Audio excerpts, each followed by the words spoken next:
बंधनवा हो ऋषि मुनि करे लागल तोहरे बंधनवा।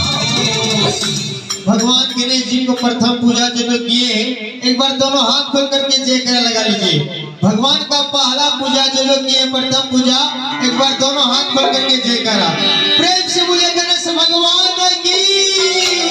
हर गोरी के ललना हमारा घरवा में आई हो, गोरी के ललना हमारा